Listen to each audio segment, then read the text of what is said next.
முருகனை அணுகி முருகனை தொடர்ந்து முருகனின் அருகிலேயே இருக்கணும், முருகனின் பேரின்பத்தை பெறணும் அப்படின்னா முருகன் அந்த இடத்துல வாசம் செய்யணுமா இல்லையா?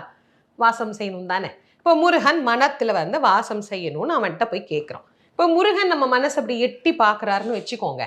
நம்ம மனதை முருகர் அப்படி எட்டி பார்க்கிற போது மனசுல என்னெல்லாம் இருக்கு? கண்ணை மூடி நாமளே நம்ம மனசுக்குள்ள என்னெல்லாம் இருக்கு அப்படின்னு கொஞ்சம் எட்டி பார்த்தோம்னா நமக்கே கேவலமா இருக்குதா இல்லையா? அடுத்தவனை கெடுக்கணும், நாம மட்டும் நல்லா இருக்கணும், இவன் எப்படி நல்லா இருக்கிறான், அவன் எப்படி நல்லா இருக்கிறான், இந்த மாதிரி எண்ணங்கள் எல்லாம் நான் ரொம்ப சாதாரணமா சொல்றேன். இன்னும் பல பேருக்கு எவ்வளவோ கொடூரமான எண்ணங்கள் எல்லாம் எங்க இருக்கு? மனசுக்குள்ள இருக்கு. அப்புறம் முருகனை எப்படி தொடர்வது, முருகனை எப்படி கொண்டாடுவது, முருகனை எப்படி உள்ளத்துக்குள்ள கொண்டு வந்து வைப்பது? அப்ப அருணகிரிநாதர் என்ன சொல்றார்? முதல்ல இதை படி.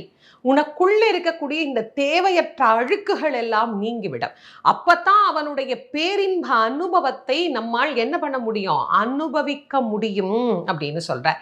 ஆசா நிகழம் துகளாயின பின் பேசா அனுபூதி பிறந்ததுவே அப்படின்னு அருணகிரி பெருமான் இந்த அனுபூதியில ஒரு வரியில குறிப்பிடுகிறார். ஆசா நிகழம் துகளாயின பின் நம்முடைய ஆசைகள் என்று சொல்லக்கூடிய கட்டி வச்சிருக்கிறோம் பாருங்க விலங்கு, நல்வினை தீவினை, நல்ல ஆசை கெட்ட ஆசை எல்லாமே ஆசைதான். எல்லா ஆசைகளும் என்றைக்கு துகளாய் போகிறதோ, என்றைக்கு நம்மளை விட்டு பறந்து போகிறதோ அப்போ ஒரு நிலை வரும், பேசா அனுபூதி. இந்த ஆன்மா இறைவனோடு மட்டும்தான் அப்ப பேசும், வேற எதனோடையும் அது பேசாது. அந்த பேசா அனுபூதி பிறந்ததுவே. அவருக்கு எப்படி பிறந்தது என்பதை அவர் இதிலேயே நமக்கு பதிவு செய்து காட்டுகிறார்.